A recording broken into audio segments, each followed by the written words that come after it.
குழந்தைகளுக்கு வந்து அம்மா வந்து டயபெட்டிக்கா இருந்தாங்கன்னு வச்சு குழந்தைக்கு அது அப்படியே வரும். குழந்தை பருவத்துல இருந்து வரும். உணவு கட்டுப்பாடு இப்ப தேவையில்லைங்கிற அளவுக்கு மருந்து நீங்க என்ன வேணாலும் சாப்பிடலாம். அதை சரி பண்றதுக்கு நீங்க மருந்துகள்லாம் வந்துருச்சு. ஆனா பழைய மாதிரி நீங்க வந்து சர்க்கரை வியாதியை பார்த்து நீங்க பயப்பட வேண்டியதில்லை. ஒரு விஷயத்துல பாத்தீங்கன்னா சர்க்கரை வியாதி உங்களுக்கு நல்லதுதான். ஏன்னா நீங்க அடிக்கடி டாக்டரை பார்க்க போவீங்க. ஃபுட்டு எடுத்துக்கிறனாலயே வந்து உங்களுக்கு வந்து சுகர் வந்து அதிகமாகும் பாடியில அப்படிங்கிற ஃபுட்டெல்லாம் இருக்கா சார்? சர்க்கரை வியாதி வந்தவனுக்கு தான் அந்த ஃபுட்டில் அதிகம். வியாதி வராதவன் சர்க்கரை அள்ளிட்டு கூட்டிக்கலாம். அதை வந்து அந்த பிரச்சனையே கிடையாது. சர்க்கரை பொங்கல் எல்லாமே சாப்பிடுவோம். காஃபியில் சர்க்கரை பொங்கல் ஏன்னா சுகர் அந்த அந்த ஒரு ஸ்பூன் சுகர் என்ன பண்ண போகுது? அதெல்லாம் வந்து நம்மளே ஏமாத்திடுவோம். அதுக்கான மருந்துகளை சாப்பிடாம அசட்டை பண்ணீங்கன்னா கை கால் உளுந்து போறது, வைத்தியம் பிடிக்கிறது, கண் குருடாகிறது எல்லாமே இவ்வளவு பிரச்சனைகள். கண்ட்ரோல் இல்லாதவங்களுக்கு இந்த விஷயங்கள் வரும். FT ஹெல்த் வியூவர்ஸ்க்கு வணக்கம். இன்னைக்கு நம்ம கூட யார் இருக்காங்கன்னா டாக்டர் காந்தராஜ் சார் தான். வணக்கம் சார், எப்படி இருக்கீங்க சார்? சார், இப்ப இருக்க காலத்துல வந்து இந்த சர்க்கரை நோய் அப்படிங்கிறது ஒரு சின்ன குழந்தையில இருந்து கேட்கிற ஒரு நோயா நிறைய பேர் சொல்றாங்க. சர்க்கரை நோய் எதுக்கு வந்திருக்கீங்க, பாடியில வந்து சுகர் வந்துருச்சுப்பா, அதனால சுகர் டயட் இருக்கணும், அது மாதிரி நிறைய விஷயங்கள் வந்து சொல்லிட்டு இருக்காங்க. அப்படி இருக்கவங்க என்னென்ன விஷயங்கள் சாப்பிடக்கூடாது, என்னென்ன விஷயம் சாப்பிடலாம் சார்? குழந்தைக்கு அதாவது சிலதெல்லாம் வந்து நாங்க அந்த காலத்துல சர்க்கரை வியாதியும் சரி, பிளட் ப்ரெஷரும் 40 வயசுக்கு மேலதான் வரும்னு நினைச்சுக்கிட்டு இருந்தோம். ஹார்ட் அட்டாக் எல்லாமே 40 வயசு. இன்னைக்கு அதெல்லாம் கிடையாது. இன்னைக்கு இருக்கிற மன அழுத்தத்துல ஹார்ட் அட்டாக் எந்த வயசுல வேணாலும்.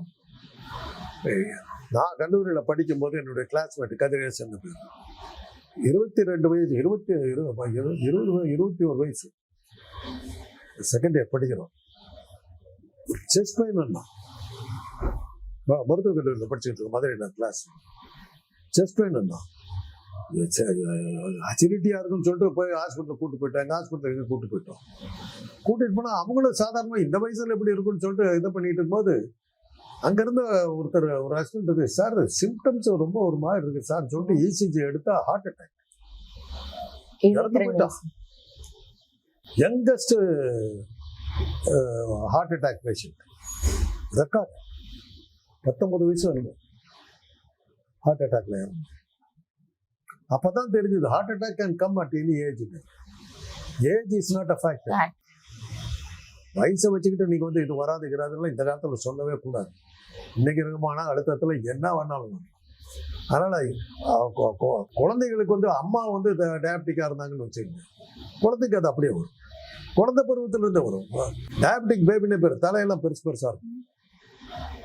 டயபெட்டிக் பேபிஸ் அதெல்லாம் பிறக்கும் போது அம்மா கிட்ட இருந்து வர சொத்து. அதை தான் நான் சொல்றேனே, சொத்து உரிமையெல்லாம் கூடாதுன்னு சொல்லி கம்யூனிஸ்ட் பேசுறதெல்லாம் நடக்காது. இதெல்லாம் ஆட்டோமேட்டிக்கா வந்துடும். அதனால அதெல்லாம் பரம்பரையில வர்றது. இதுல வந்து உணவு கட்டுப்பாடு தான் அந்த இன்சுலின்ங்கிற அந்த ஹார்மோன் இல்லைங்கிறது.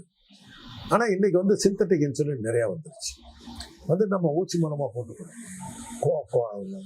சின்ன வயசுலயே வந்தாக்கா ஊசி மூலமா தான் நம்ம இன்சுலினை ஏற்றிக்கணும். 40 வயசுக்கு மேல சர்க்கரை வியாதி வந்ததுன்னா மாத்திரைகள்லேயே சரி பண்ணிக்கணும். இன்னைக்கு புதுசா என்ன வந்துருக்குதுன்னா உணவு கட்டுப்பாடு இப்ப தேவையில்லைங்கிற அளவுக்கு மருந்து நீங்க என்ன வேணாலும் சாப்பிடலாம். அதை சரி பண்றதுக்கு இன்னைக்கு மருந்துகள்லாம் வந்துருச்சு. ஆனா பழைய மாதிரி நீங்க வந்து சர்க்கரை வியாதியை பார்த்து நீங்க பயப்பட வேண்டியதில்லை. ஒரு விஷயத்துல பாத்தீங்கன்னா சர்க்கரை வியாதி உங்களுக்கு நல்லதுதான் பண்ணும். ஏன்னா நீங்க அடிக்கடி டாக்டரை பார்க்க போவீங்க. ஏதாவது தேவையில்லாத வியாதியாக வந்தாலும் கண்டுபிடிச்சு முதல்ல குணப்படுத்திடுவாங்க. சர்க்கரை வியாதி இல்லைன்னா நீங்க டாக்டர்கிட்டே போக மாட்டீங்க, திடீர்னு பார்த்தா ஏதோ வந்துருக்கும். அதெல்லாம் இந்த சர்க்கரை வியாதியில அது ஒரு இது அடிக்கடி வருஷத்துக்கு ஒரு தடவை டாக்டரை பார்க்கறது, 6 மாதத்துக்கு ஒரு தடவை டாக்டரை பார்க்கறதுனால நம்ம வந்து உடம்பை நல்லா ஆரோக்கியமா வச்சுக்கிறதுக்கு அது ஒரு காரணமா இருக்கும். இன்னைக்கு வந்து இந்த உணவு பழக்க வழக்கங்கள் வந்து இன்னைக்கு அவ்வளவா தேவைப்படலை. நான் சர்க்கரை வியாதி தான் இருக்கிறேன்.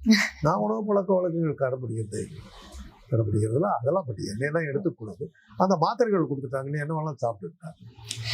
சர்க்கரை கண்ட்ரோல்ல தான். பரம்பரையில வந்து சர்க்கரைவாதி வரக்கு முன்னாடி இப்ப வந்தவங்க வந்து என்ன வேணா சாப்பிட்டுக்கலாம். ஆனா அதுக்கு தகுந்த மாதிரி டேப்லெட்ஸ் இருக்கு, நீ என்ன வேணா சாப்பிட்டு அந்த டேப்லெட்ஸ் நான் கொடுத்து நார்மல் ஆக்கிடுவோம் சொல்றது காலகட்டத்துக்கு தான் நம்ம இருக்கோம். ஆனா இந்த ஃபுட்டை எடுத்துக்கிறனாலயே வந்து உங்களுக்கு வந்து சுகர் வந்து அதிகமாகும் பாடியில அப்படிங்கிற ஃபுட்டெல்லாம் இருக்கா சார்? சர்க்கரை வியாதி வந்தவனுக்கு தான் அந்த ஃபுட்டுல அதிகம். வியாதி வராதவன் சர்க்கரையை அள்ளிட்டு கூட்டிக்கலாம். அதை வந்து அந்த பிரச்சனையே கிடையாது. சர்க்கரை வியாதி வந்தவன் தான் உணவு கட்டுப்பாடை வச்சுக்கணும். சின்ன எங்கள் அப்பாவுக்கு சக்கரை வியாதி இருந்து எங்கள் அம்மாவுக்கு சக்கரை வியாதி அதனால நான் சர்க்கரையே தொட்டுக்கிறது இல்லைன்னு சொன்னதெல்லாம் அர்த்தம் கட்டுத்தானே. அது வந்துருச்சுன்னா அதை நீங்கள் ஒன்றும் பண்ண முடியாது. இதில் என்ன பண்ணுவான்னாக்கா நல்லா சர்க்கரை பொங்கல் எல்லாமே சாப்பிடுவோம். காஃபியில் சர்க்கரை போட்டுக்க மாட்டோம், ஏன்னா சுகர். அந்த அந்த ஒரு ஸ்பூன் சுகர் என்ன பண்ண போகுது? அதெல்லாம் வந்து நம்மளே ஏமாத்திக்கிறது. அது இன்னைக்கு அதான் நான் தான் சொல்றேனே, இன்னைக்கு வந்ததுன்னா சின்ன வயசுல வந்துருச்சுன்னா இளம் பருவத்திலே வந்துருச்சுன்னா இன்சுலின் இன்ஜெக்ஷன் எடுத்துக்கிட்டு தான் ஆகும். அதே சமயத்தில் 40 வயசுக்கு மேல வந்ததுன்னா சுதந்திரம் நீங்க கவலையப்பட வேண்டியது, மாத்திரைகள் இருந்து நல்லா கண்ட்ரோல்ல வச்சுக்கலாம், பயப்பட வேண்டிய அவசியம் இல்லை. ஆனா அதுக்கான மருந்துகளை சாப்பிடாம அசட்டப்பட்டீங்கன்னா கை கால் உளுந்து போறது, வைத்தியம் பிடிக்கிறது, கண் குருடாகிறது, எல்லாமே இவ்வளவு பிரச்சனைகள். இந்த கண்ட்ரோல் இல்லாதவங்களுக்கு இந்த விஷயங்கள் வரும். இதுல எது வேணாலும். அதனால ஜாக்கிரதையா, முக்கியமா கண்ணு பாதம் ரெண்டும் பெருசா பாதிக்கும். சார் சில பேர் வந்து சொல்லுவாங்க லோ பிபி ஆகுறவங்களுக்குமே வந்து திடீர்னு வந்து சுகர் லெவல் வந்து லோ ஆகும் அப்படின்னு சொல்லி சில பேர் சொல்லுவாங்க. இன்வேரியபிளா சக்கரை வியாதி இருக்கவங்களே கூடவே ரத்த கொதிப்பும் வந்து பிளட் ப்ரெஷரும் வந்து அது ரெண்டுக்கு என்ன தொடர்பு? ரத்த குழாய் தான் பாதிக்கப்படுது, ரெண்டுலையுமே ரத்த குழாய் பாதிக்கப்படுது. அதனால சக்கரை வியாதி இருந்ததுன்னா அது கூடவே தம்பி மாதிரி அது பின்னாடியே வரும். ஆனா ரத்த கொதிப்பு இருந்ததுன்னா சக்கரை வியாதி வருங்கிற அவசியம் இல்லை. சக்கரை வியாதி இருந்தால் ரத்த கொதிப்பு வர்றதுக்கு வாய்ப்புகள் மிக அதிகம். சக்கரை வியாதி இருக்கவங்க ரத்த கொதிப்பு நீங்க சொன்னீங்க, அதிகமா பிரஷர் ஆக ரீசனுமே அதனாலதான் அதிக பிரஷர் ஆயிட்டு. அதாவது மன அழுத்தம்லாம் இருந்ததுன்னா அதுக்கு தகுந்த மாதிரி ஹார்மோன்ஸ் வந்து ஏறுறது இறங்குறதெல்லாம் பண்ணும். அப்போ வந்து ரத்தம் அதிகம் ஆகுறது குறையிறது இது மாதிரிலாம் வரும்போது ரத்த குழாய் பலவீனம் அடையுது. ரத்த குழாய் பலவீனம் போது ரத்த கொதிப்பு வரும். இப்ப வந்து சக்கரை நோய் இருக்கிறவங்க குறிப்பா இந்த ஃபுட்டு மட்டும் எடுத்துக்கணும், கண்டிப்பா மத்த எத்தனை ஃபுட்டா எடுத்துக்கிட்டாலும் இந்த வந்து ஒண்ணு எடுத்தே ஆகணும் அப்படிங்கிற ஏதாச்சும் இருக்கா சார்? நார் சத்து உள்ள உணவை சாப்பிடுப்பாங்க, முருங்கைக்காய் இந்த மாதிரி நிறைய நார் சத்து உள்ளது. அது என்னென்ன பழம்லாம் இருக்குதோ, என்ன காய்கறி, நிறைய காய்கறிகளும் பழங்களும் சாப்பிட்டோம்னா பெட்டரா இருக்கும். பழங்களை வந்து அவாய்ட் பண்ணுவாங்க. உடனே அவங்க சொல்றது மாம்பழம், வாழைப்பழம், பலாப்பழம் இதெல்லாம் முக்கணின்னு சொல்றோமோ அத்தனையும் சாப்பிடாதுன்னு. அதெல்லாம் நடக்கிற காரியம் இல்லை. இந்த காலத்துல வந்து பத்தியம் இருக்கிறதுங்கிறதெல்லாம் இந்த காலத்துல முடியாது. அதனாலதான் வந்து நம்முடைய நாட்டு வைத்தியம் வந்து பெருசா போகாமத்துக்கு காரணம். எதுக்கு எடுத்தாலும் அவங்க பத்தியம் சொல்லுவாங்க. இன்னைக்கு வளர்ந்து வர்ற நாகரிகத்துல அது முடியாது. கிடைக்கிறதா சாப்பிட்டோம். நான் தான் சொன்னேன், ஆப்பிரிக்காவில் இருக்கும்போது மலைப்பாம்பு சூப் தான் குடிச்சாங்க. அங்க போய் நான் பத்தியத்தில் இருக்கிறேன்னா பட்டி தான் இருக்கு. ஸோ அதனால இன்னைக்கு பத்தியத்துக்கெல்லாம் நம்மளால முடியாது. நான் என்ன வேணாலும் சாப்பிடுவேன், எனக்கு சர்க்கரையை குறைக்கணும், பிளட் ப்ரெஷர் குறைக்கணுங்கிறதா இன்னைக்கு பேஷண்ட்டோடைய ஆட்டிடியூட். அதுக்கு தகுந்த மாதிரி தான் இன்னைக்கு மருந்துகள்லாம் வந்துருக்கு, நிறைய மாற்றங்கள் வந்திருக்குது, நல்லா இருக்குது. இன்னும் போக போக இந்த இன்னைக்கு இருக்கிற டெக்னாலஜி, ரோபோட்டிக், இந்த இதெல்லாம் வர அறிவியல் இதெல்லாம் வர சென்சார்ஸை வச்சு சர்க்கரையெல்லாம் கட்டுப்படுத்தக்கூடிய டெக்னாலஜி வந்துட்டு இருக்கு. இப்போ நாங்கள் ஒரு இன்ஸ்ட்ருமெண்ட் பண்ணியிருக்கோம், என்னுடைய மாணவிகள் பண்ணாங்க. சர்க்கரை வியாதி இருக்கிறத கண்டுபிடிக்கிறதுக்கு ரத்தத்தை எடுத்து தான் பார்க்கணும். ஆமா சார். சர்க்கரை வியாதி உள்ளவங்களுக்கு வந்து கடைசியா வந்து சர்க்கரையா மாறி அந்த சர்க்கரையை கொஞ்சம் இதாகி அசிட்டோனுங்கிற ஒரு கேஸா மாறுது.